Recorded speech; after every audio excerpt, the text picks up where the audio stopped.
first thing people need to realize is that quantum science is simply quantifying things, which is also what? Manifesting. And so this is why manifesting is going all sorts of wrong for people, because there is a science to it, which means there's also rules and regulations. So I plan to teach people a few tips and tricks along the way. If you want to start, it's time to be a student. Learn quantum laws, which is laws of physics, laws of cause and effect, laws of dharma, laws of karma. There are all sorts of laws that travel up to the ethers, and then you enter spiritual laws and soul laws, and you go as high as you want. So essentially it's like a tree. You either want to be low-hanging fruit, or you want to climb up and know everything. And so I'm nosy. I decided to climb up.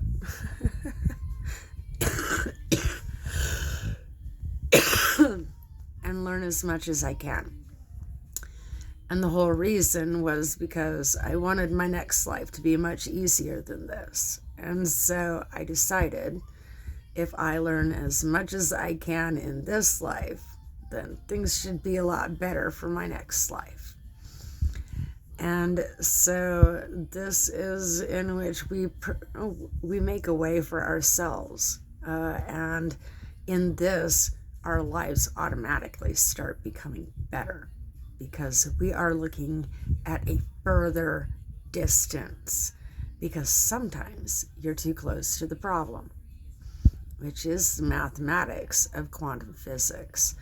And so in that, like, your mind does a linear jump to what would you like next lifetime to look like. And eventually,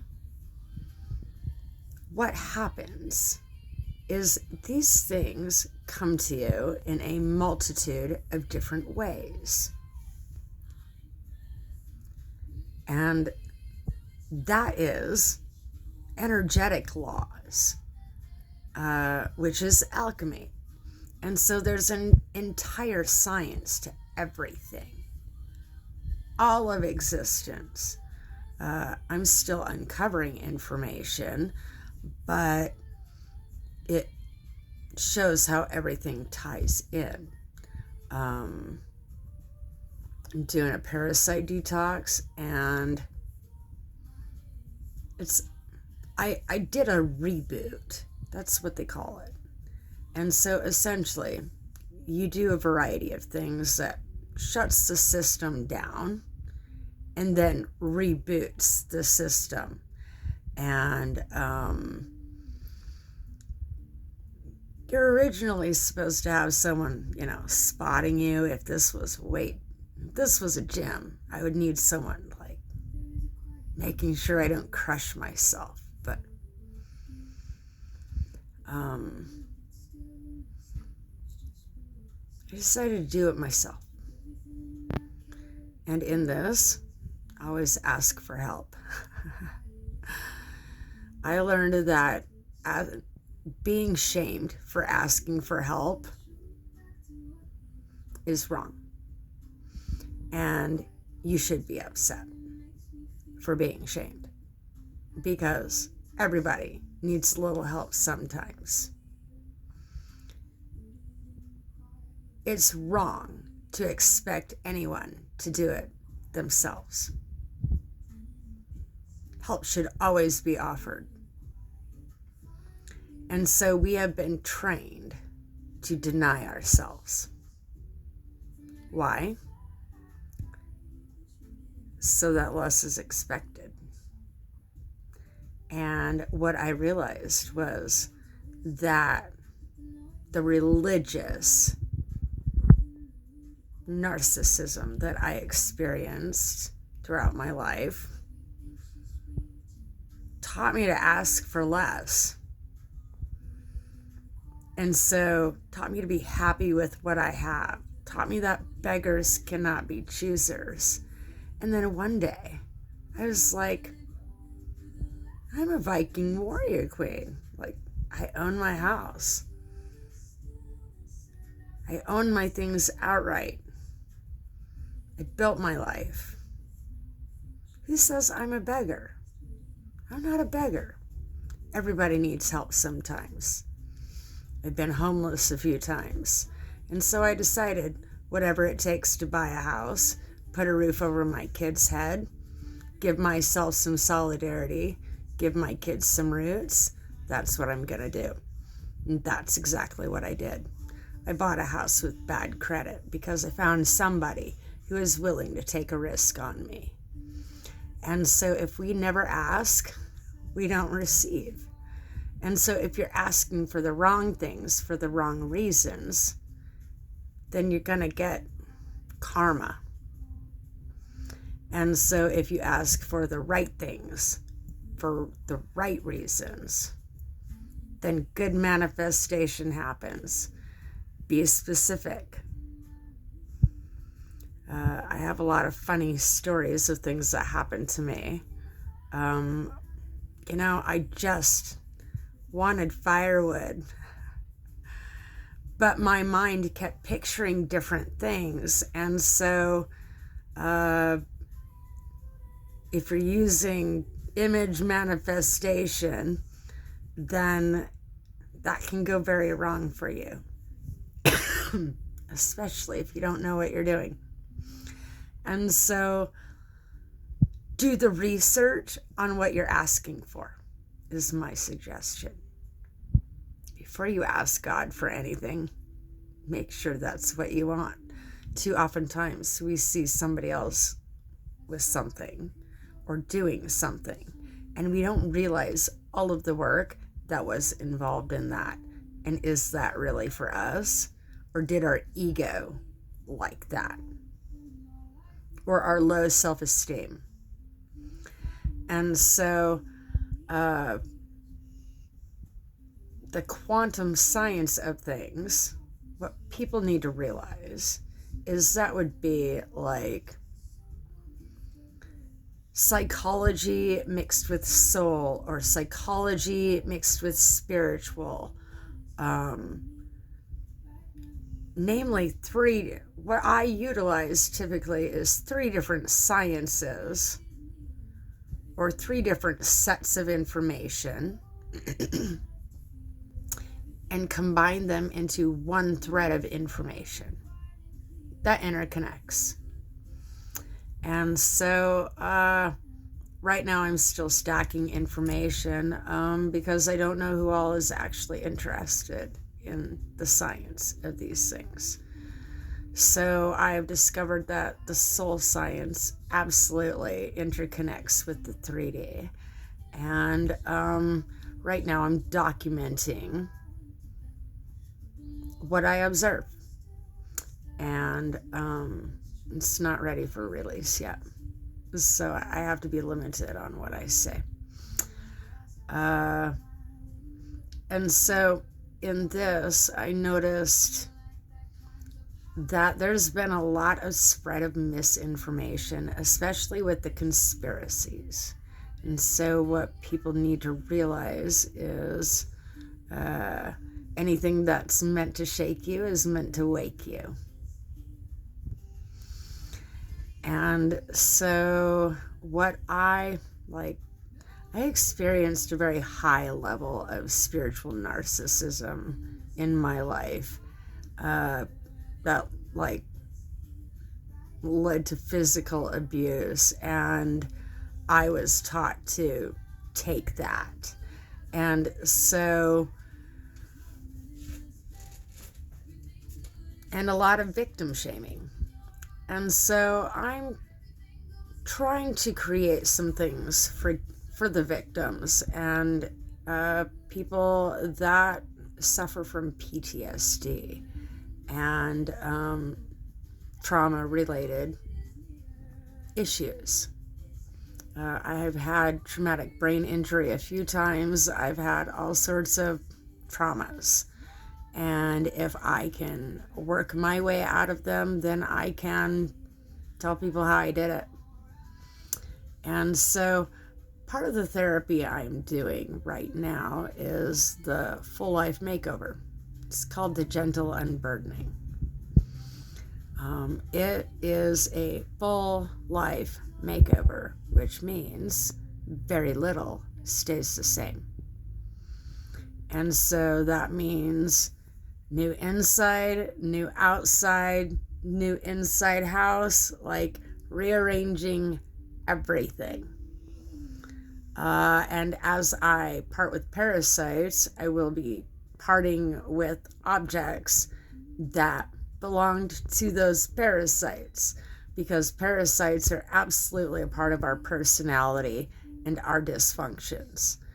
And so by doing these things, it helps purge parasites. And so my family, I come from a long line of hoarders, and the parasite information absolutely connects to that. And so this also connects to the soul science, because typically there's a science to what happened and who it happens to in our families. Things skip a generation. There was interesting connections such as you'll have a relative with potentially the same birth date or the same astrological sign, and it's typically a grandfather or a skipped generation of some sort. So I learned to look for those patterns. I learned that our astrological zodiac map absolutely does connect to our DNA. However, I have to do deeper research on that to show how, because the goal is to show people so that people can see for themselves the connections of things.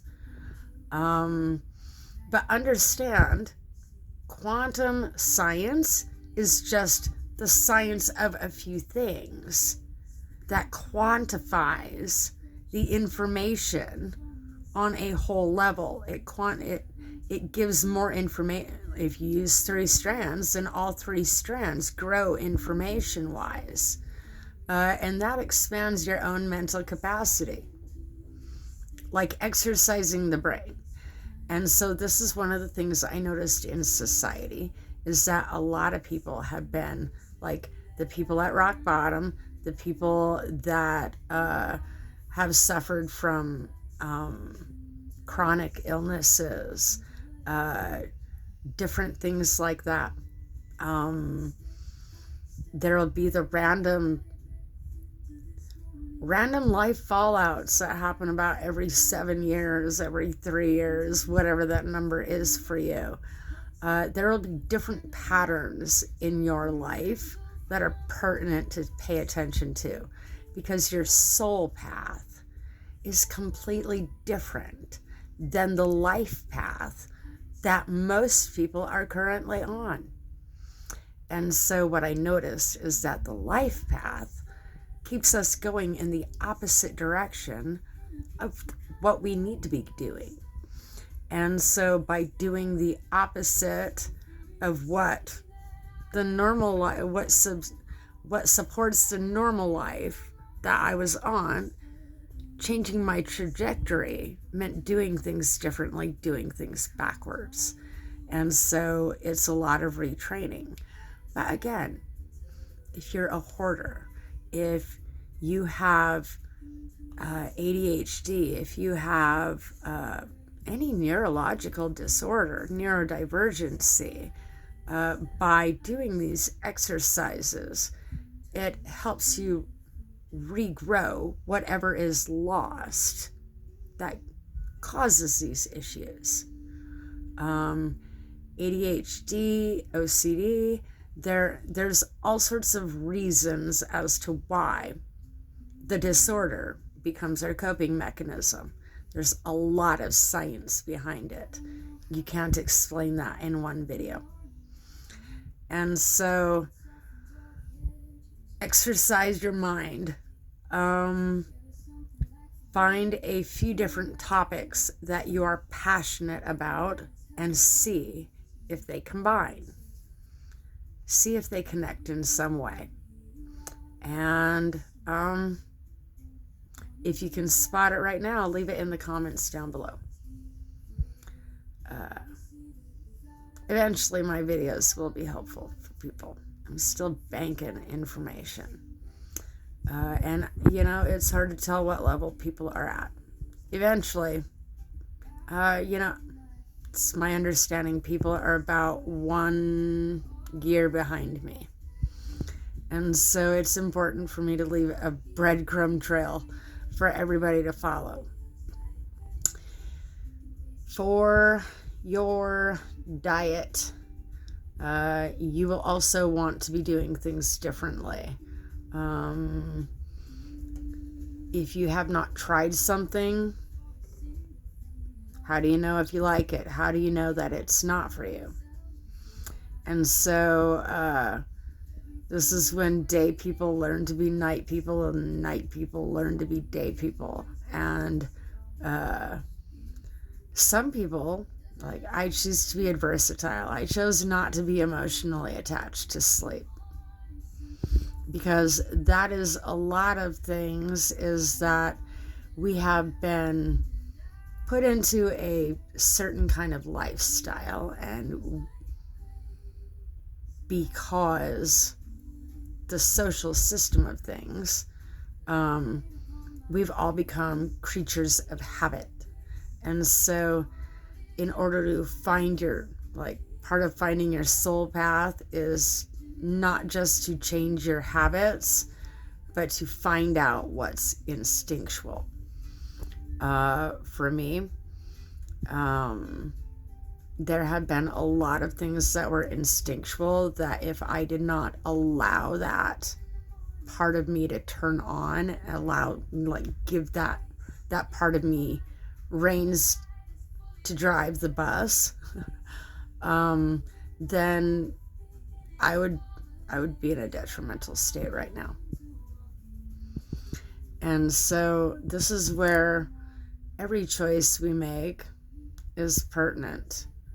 Every second that you're on the planet, every second that you're alive is absolutely pertinent. Sometimes it takes losing something before you appreciate it. And so don't wait until something is gone before you realize how much you love that. And we often do that with our health. And so quantum health. I'm going to teach people how to bring their health back online. Just not in one video.